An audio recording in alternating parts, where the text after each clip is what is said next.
how did splitting time your freshman year with Robert Marv, like how did that help set the tone for the rest of your football career and just life in general? Um, it showed that I was because that's how I was. I wasn't afraid of competition, and if somebody beat me out, I don't. I'm very very supportive. If you can beat me out, then I'm gonna support you 110%. And I would tell people, I would tell Marv, I'm like, it's certain things that I know I'm better than you at, and it's certain things that I know you're better than me at. But I know some of these important things you're not gonna be better than me at, and that's where we're gonna be different. Um, but it's nothing. But if coaches, everybody have their own opinion. So if coaches decide to put you in front of me, don't think that I'm gonna, hate on you, not support you or anything. I'm gonna be right there to help you get better at those things that I told you that I think I'm better than you at because I want to see this team win ultimately. And I used to do that. Things probably weren't reciprocated, but at the end of the day, I didn't let that change me as a person.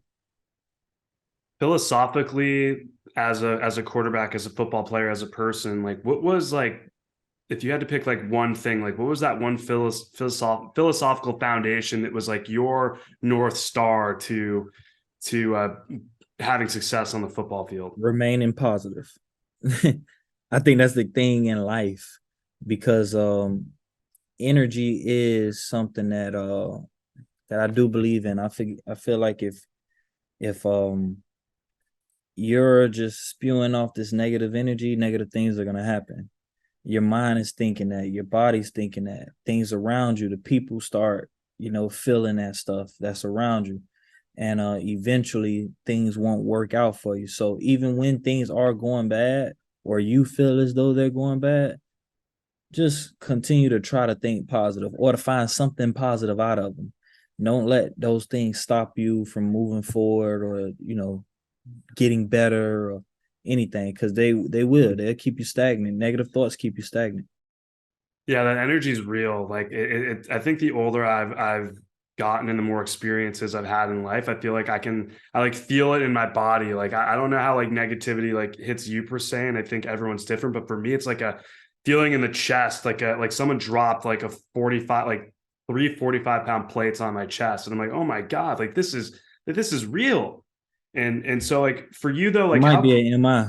You might be you might be yeah, having a heart attack. I was gonna. No, I I'm just know. joking. I forgot, dude. With your firefighting background, now I was gonna say, Hey, we I'm might. listening. I'm like, hey, you describing? You got Yeah, pressure in your chest. maybe I need to hit up my. I need to go to Kaiser Permanente and talk to my primary physician. Yeah, nah, you're okay. But I understand though. I understand what you're saying. It you're saying like how that negativity, that negative feeling hits you, right? Yeah, How it makes you feel. It's I don't have any physical feelings like that, but I do um I don't know, you start noticing things. You start seeing because I can't say that I'm 100% positive all the time. sure. Well, I'm that's not, just not human nature. yeah, that's not human nature. But once I catch myself in a negative situation or being negative, I try to scale back as best I can and start saying, okay, what can I do to make this better? What can I do to change my mindset? What can I do to make me feel better? It might not even be something that fully accomplishes, closing out whatever that negative thing is, but let me do something that's going to prepare me on the start of slowing that negative thought or slowing a negative feeling down. So that's how I feel about that. It's a process because you can't just fully like disregard the negative thoughts. Almost like a because that's what I used to do. I'm like, I'm gonna disregard this thing, and then it keeps popping back. It's almost like a level of maybe like acceptance, accept it. I don't feel good right now. And then instead, find a solution instead of sitting in it. Or maybe you do sit in it, but knowing full well that it will pass and finding a way for it to kind of pass over you like a wave. I always like use the analogy, it's like the ocean, man. Like when I go surfing and a wave takes me under, if you panic, like you're going to tire out and it's not going to be good. But the current will always bring you back up to the surface. I try and remember that in life. How would you best sum up your career at the University of Miami? Because you played 4 years of college football, man. You put up a whole bunch of crazy stats. We would need probably an entire 10-hour program, I feel like, to kind of go through all the accolades and all the ups and downs. But if you could, like, how would you best sum it up, your time at the University of Miami? It was a great career to me, because when I look back at it, it's it's a blessing and it's a gift and a curse, because as great as my stats were, they don't amount. They don't not say stand up, because I did finish, number one or number two and number three, and most of the stats there at the University of Miami. But then the thing you're fighting against is that you got great players that came before you. So whereas if you were to go to any other school, you might say, if I had those same stats at Virginia Tech, or um, say maybe even Florida State, because they don't really have that many great quarterbacks like that.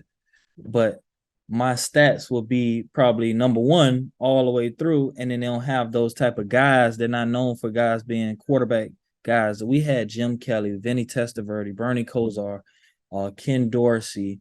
You got all these guys that came before me that are legends and Hall of Fame quarterbacks and Heisman winners.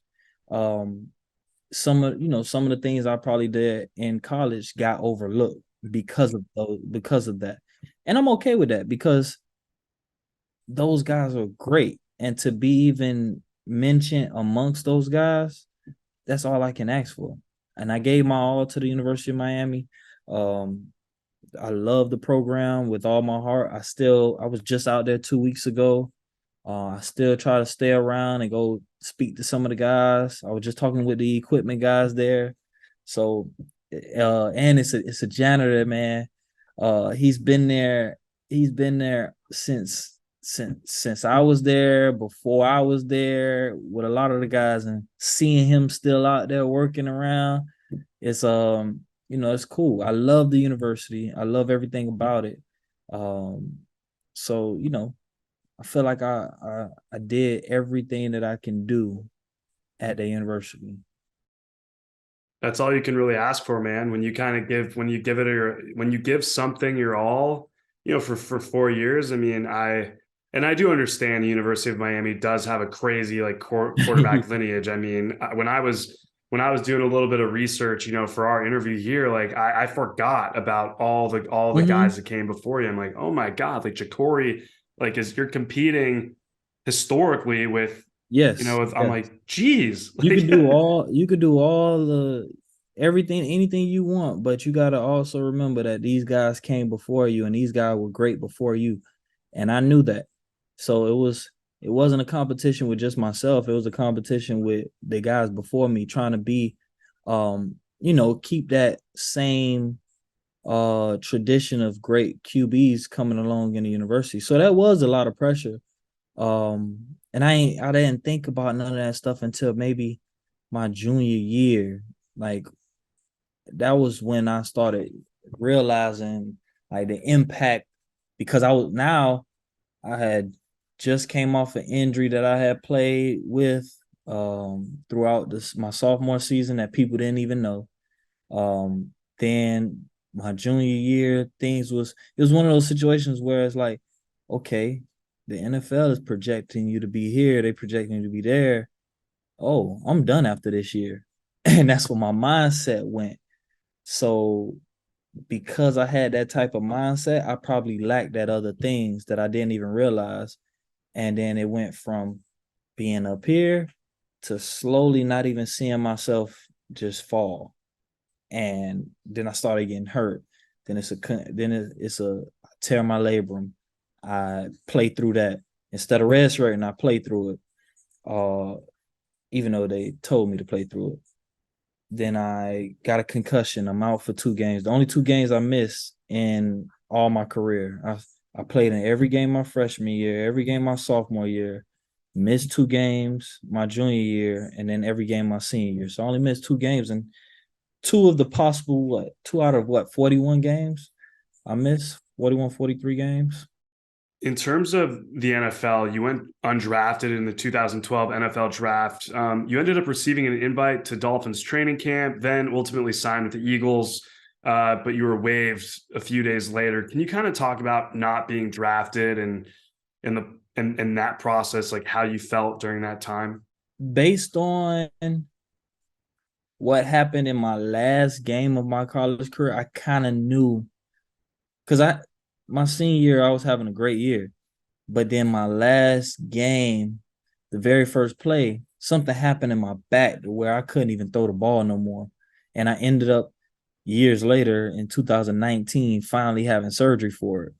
And that was in 2011 when it happened, but I just got surgery for it, and it's kind of like I slipped my disc, and I on the very first play throwing a bomb to Travis Benjamin, and so the whole game I couldn't put nothing into it. I ended up throwing too many picks, and I told my coach, I was like, look, man, I'm gonna stand. It's my last game. I'm staying. It is what it is. So I kind of figured after that happened, I was like, okay, let me prepare.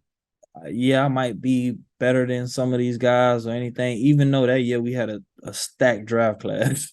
We had a very stacked draft class. Those same guys that I was in the Elite 11, all those guys were coming out. Like what I had RG3, Andrew Luck, Ryan Tannehill, uh, uh, Sean Renfree, Landry Jones, Mike Glennon, Russell Wilson, Kirk Cousins, uh, all us was in the same draft class. That's a heck of a So draft class. yeah, so when I looked at the list, I was like, okay, if I'm a realist, if I'm realistic, I think I'm the number 11th guy, and it took 10 people. So it was like 10 people got drafted, and I was like, okay, I could see these 10 people potentially based on their college careers and what happened with them. I could see them getting drafted in front of me because of what happened my last, 2 years. So, I realized that, and I owned it, and I knew, I had to make the best of my situation. So I made sure I was in the best shape. I was in the best, best that I could be mentally and physically. And when I went to the Dolphins, it was more so of I went there, and then shortly after, Philadelphia offered me a contract. So I was on the contract with Philly, which their camp didn't start until the following week, but I was already at the Dolphins camp. So my agent was like, "Look, just stay there, show them what you got, um, and shoot, if you do good, that might be a possible place that you can end up if they want you to come back. But you're already signed with the Eagles. Like I already signed paperwork and everything." So I ended up going to the Eagles, and I think I had my best rookie camp, best camp ever when I was with them. It was but that's when you start realizing the business thing. And me and my boy Nick Foles were roommates. We came in together and we competed together inside the rookie camp. And I'm telling you, I had my best camp, like did everything I could possibly do. And then I remember I signed my paperwork for my contract afterwards. We started OTAs with the veterans. They started coming in, and then I started seeing. I'm like, okay, I might get like one rep here, one rep there, but it was five quarterbacks, so it was like a numbers game and everything. And then, you know, I respect Howie Roseman because when I was sitting in the room with Nick, because we were roommates, and I got the call, and then he was like, "Look, man, we're gonna try to release you now to give you the opportunity to, get on somewhere else." He was like, "But we got five guys, and we're probably only keeping two and one on practice squad. So you gotta do the numbers right now." And Mike Vick was the starter, so that's one spot taken. Nick Foles, they just drafted third round. That's another spot taken. And then Mike Kafka, he had, balled out in the preseason the following year. So he's earned his spot already. So that's three people right there. And then the other person, Trent Edwards, already was he was the fourth guy, but he was already a known quarterback, first round draft pick and everything, previously, I think. And he was with the Buffalo Bills, everything. So he had came there. So he was gonna get released anyway, too. So, I understood that. I didn't think I was gonna get released, which I should have just realized that numbers wise. But I thought, man, dang, I did this great. I remember one of the coaches had asked me during the drills the day before I got released. He was like, "Hey, you ever thought about playing receiver?" And I was like, "Nah, I ain't playing a receiver because sometimes not throw race in it, but they tend to think black guys, because he seen me doing drills, seeing how quick I was and I could do this. They quick to be like, hey, you should go play receiver, you should go play running back, you should go play DB or something like that." And I was always taught to stand firm in the no, even though I can. So the next day was, I feel like that was my calling to switch positions because the next day I was gone. But it was, I was down for a little while, but I was down for a while. But at the end of the day, I said I'm gonna give it one more shot, and I had a couple like future deals that I get signed in the off season, but I didn't really want to take those chances of getting cut again if they drafted at my position. So I was like, look, I'm gonna go to the CFL and see how that is.